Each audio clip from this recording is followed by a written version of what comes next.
first of all, let's discuss three types of boundary layer transition. So how the three mechanisms in which a laminar boundary layer can become turbulent boundary layer.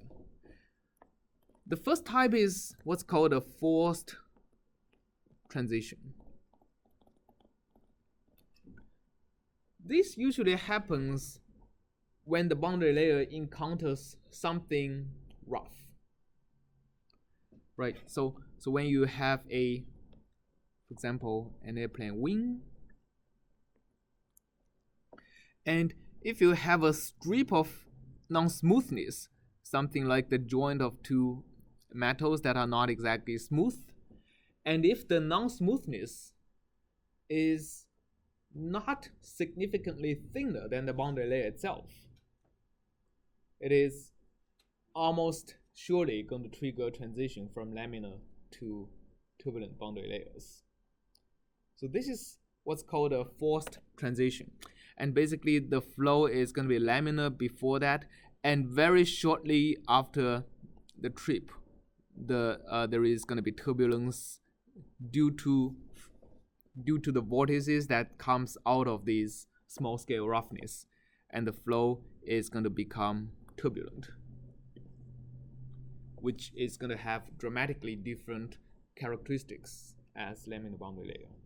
So if you look at, for example, skin friction coefficient as a function of x, you're going to see, okay, initially the skin friction coefficient is going to decrease simply because the the thickness of the boundary layer is going to increase, right? So CF naturally decreases.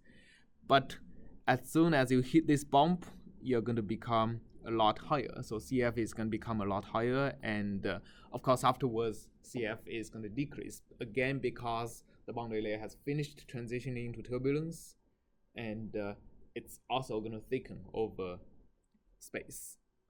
So this is going to be the transition location. Transition to turbulence is good in some aspect because it's more resistant to flow separation. It is bad in other aspects. First of all, in CF, you get a lot more skin friction coefficient. The reason is that all these turbulent eddies, they transfer momentum from away the wall down to near the wall. So for the same thickness of the boundary layer, you get a lot higher velocity gradient close to the wall. If you compare a laminar and turbulent boundary layers, actually this is U, this is Y. A laminar boundary layer may look like this. A turbulent boundary layer, in comparison, is going to look like this,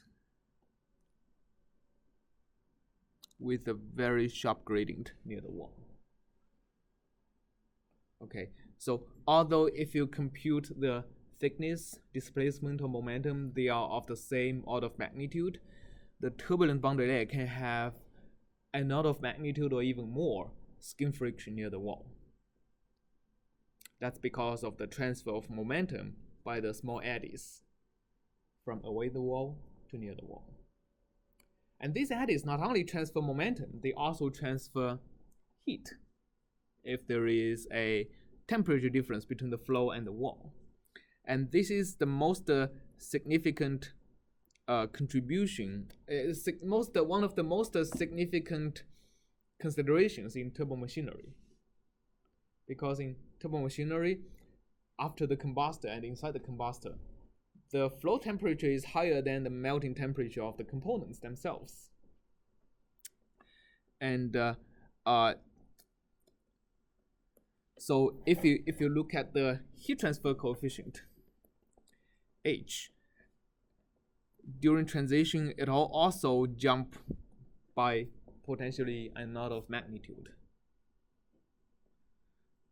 That's not the shape factor. Oh, that's not the shape factor, right? That's the, no, that's the heat transfer. Let me write it as a small h.